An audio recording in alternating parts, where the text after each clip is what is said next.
This week on Pop Fiction, Bullet Train, Shakira, T.O., and J.B. might remember something cool? Not sure.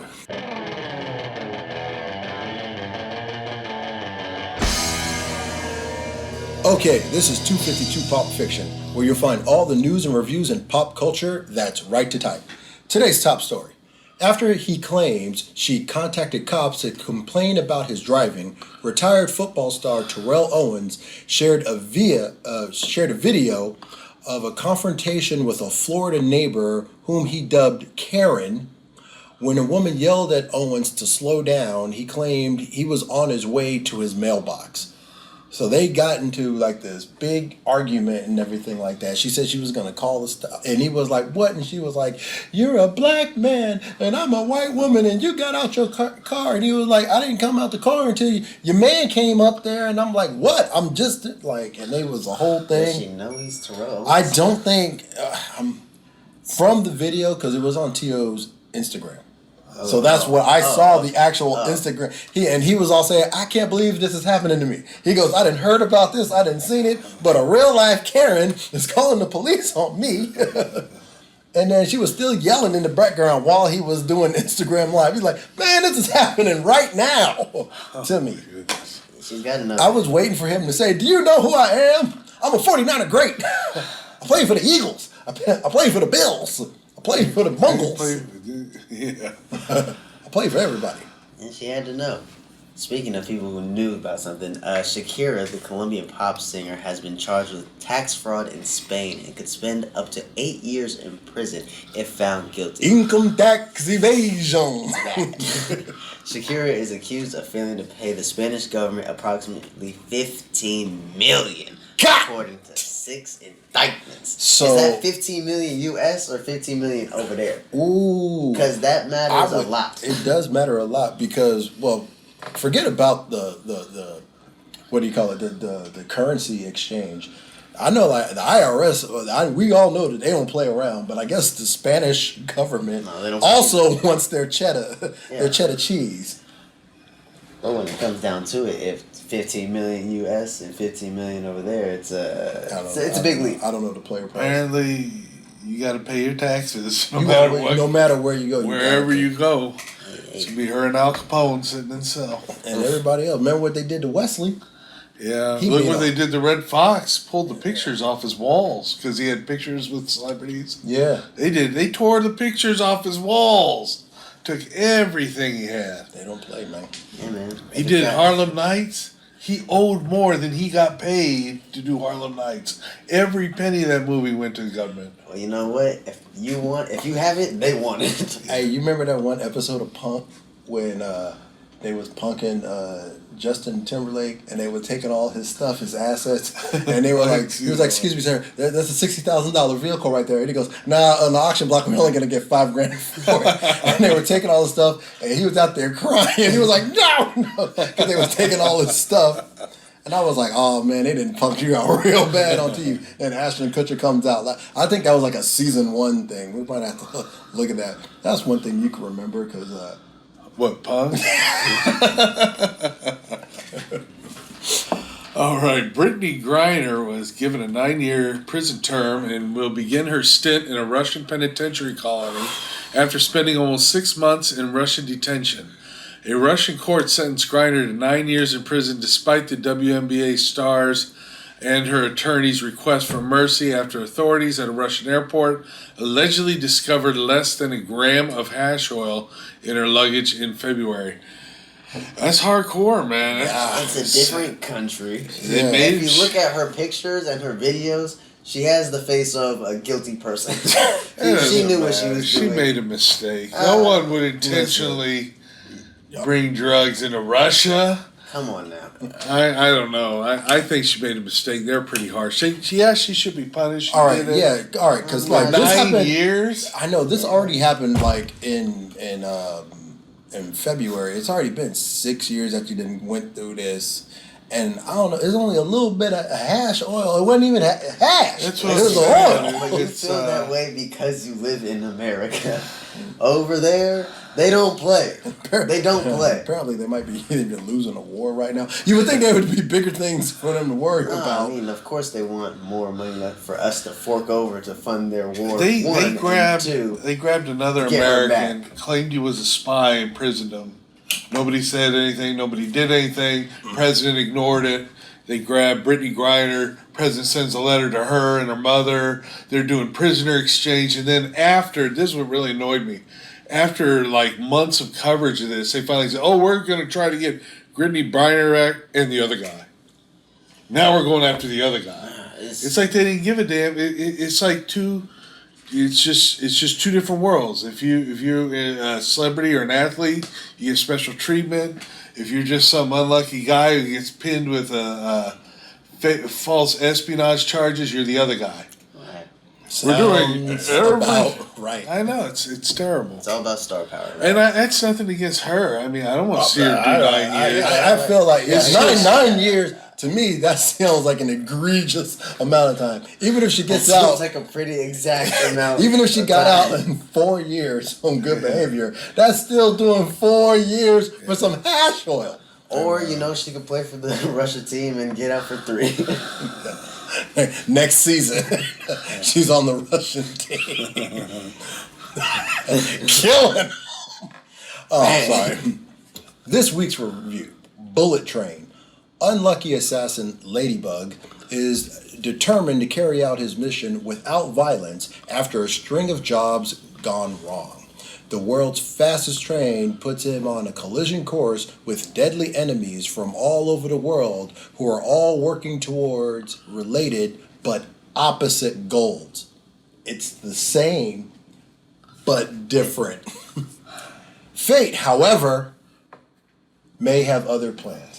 So, first of all, this movie was with Brad Pitt, Right. Aaron Johnson. Brad's getting old. Zazie Beetz. You know what?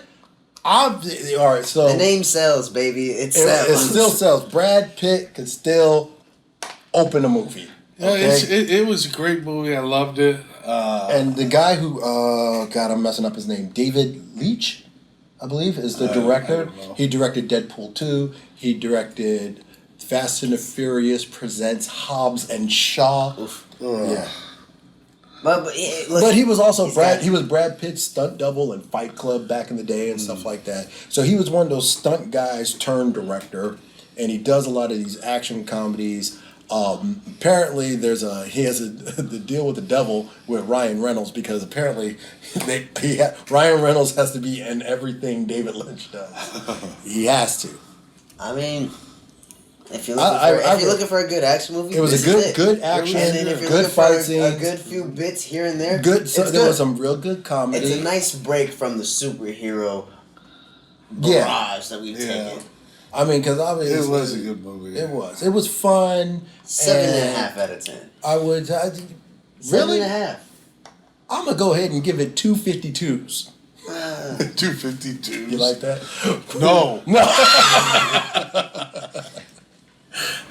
All right, JB, you got anything you want to remember this week? Yeah, JB remembers this week KB Toy Source. Ah.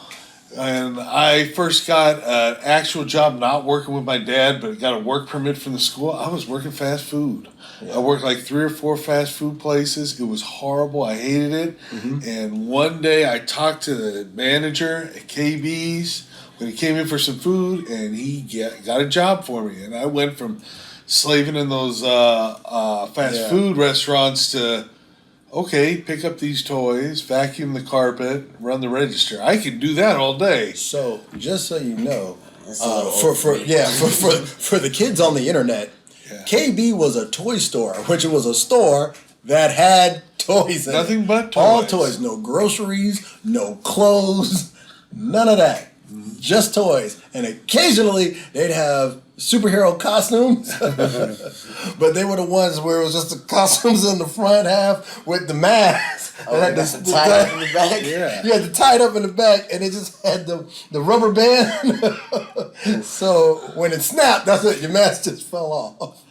But occasionally, KB Toys was a great job. I remember a couple of funny things like Fight Back was a TV show back then where you would claim that there was a fraudulent consumer product they put on Fight. They put one of our products on Fight Back, the hovercraft, and a huge crowd showed up. The Tyco hovercraft. I don't know who made it. Yeah, I had one. Yeah. It was not as televised. No, I took my Tyco hovercraft to Dover Pond.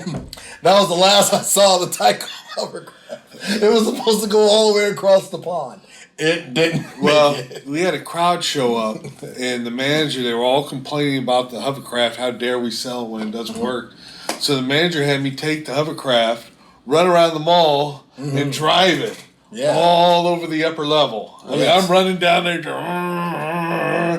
and there was a time when AM came in. I was stocking a shelf, and the manager was right at the register, and I'm stocking. And he came up behind me to scare me. He goes, "Boo!" And he called security. He was on the phone with the police. Yeah. I said, "No, everything's okay. This is a friend of mine." All he saw was a black man attacking. No, I'm kidding. Terrell Owens. Hey, correct me if I'm wrong, but when you worked at KB, and I could be wrong, so I'm sorry, but like before the internet and everything, like when you had video games, no internet, and whenever you wanted like a cheat code or anything from a video game, like Nintendo and stuff like that would actually send like helpful hints and guides to like the toy stores, and they would keep them like behind the register. We kept them in a drawer under the register. Yeah. I used to get phone calls from KBs all across the country. Like, this is KBs in Texas. How do you get to secret level in Zelda? I'm looking through it. Yeah, these little handouts would come with the games with all their secrets unlocked. But they wouldn't. The guy behind the counter would never just give it to you and let you like read through it. It would be like, "What do you want to know?" Yeah. And then they would tell you, and you would have to write it down or something. They'd never repeat themselves. Because Nintendo were pricks to the stores. They had 10,000 rules. No. You had to stock the shelves exactly the way they wanted, put the games where they wanted.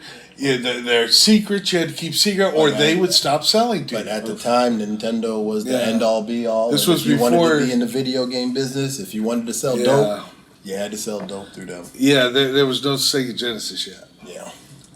So, that's what I remember. KB Toy Store. 252 recommends G.I.Joe, a real American. Excuse my French. I know nothing about this. However, this well-known animated series from the middle of the 1980s animated series that I know nothing about tells the story of a fearless global special missions force known as G.I. Joe that battles Cobra, an organization led by a villainous commander bent on gaining control of the world. Whenever conflict arises anywhere in the world, G.I. Joe is there, prepared to fight. Oh, I almost did the whole thing. I almost did it. You almost got prepared to fight fight for the principles that America holds dear. Yeah, you know what? That was the first time you heard bandied about all the time the word terrorist. Yeah. Yeah, you would not have that today. Kids watching, G.I. Joe's battling terrorists.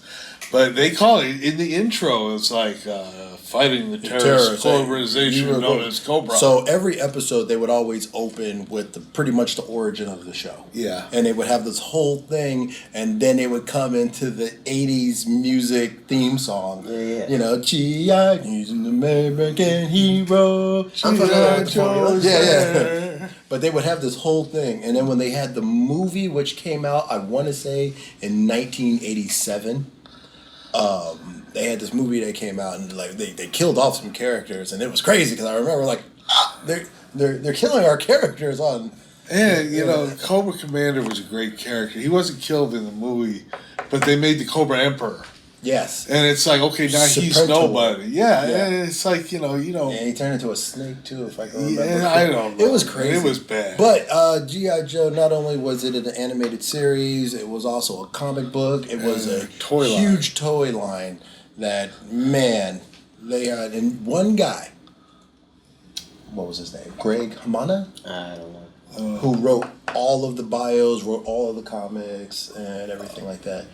I think his name was Greg Hamana. I will definitely look that up on Weather. Yeah. Right above my head, it'll actually have him. This is his name. It's right there. Yeah, it is. But yeah, G.I. Joe was fun. It was because the old G.I. Joe was a kid who was in the army named G.I. Joe and his sister G.I.J. And that was like the golden age comics, and that's when G.I. Joe used to be this tall. That's before they made the big dog. Yeah. I mean, G.I. Joe actually started as a toy line of just the Barbie for boys. Right. You had G.I. Joe, you dressed him up in different outfits, and it was kind of weird. But then you had G.I. Joe with a Kung Fu grip, came out in the 70s. Yes. That was a tall G.I. Joe with the beard, and you could see through his eye, and No, I thought G.I. Joe with the Kung Fu grip was the little guy because it had more arc.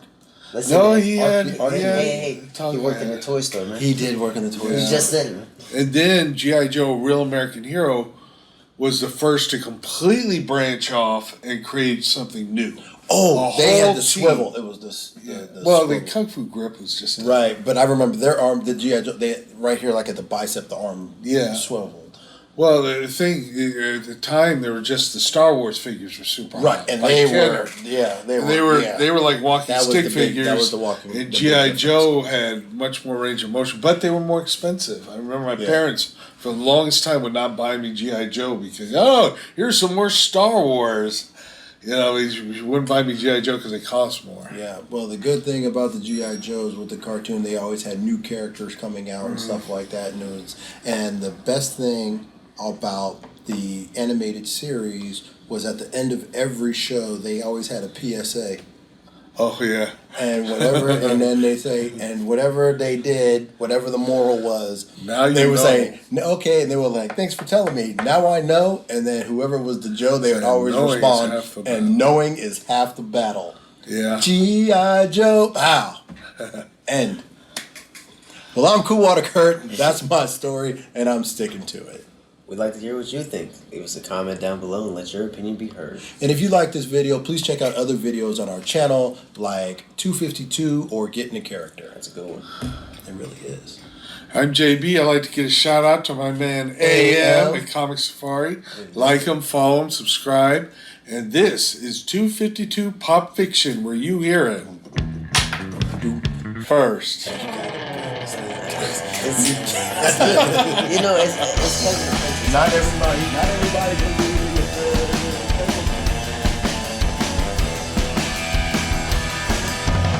it. I'm done. Pull yourself together.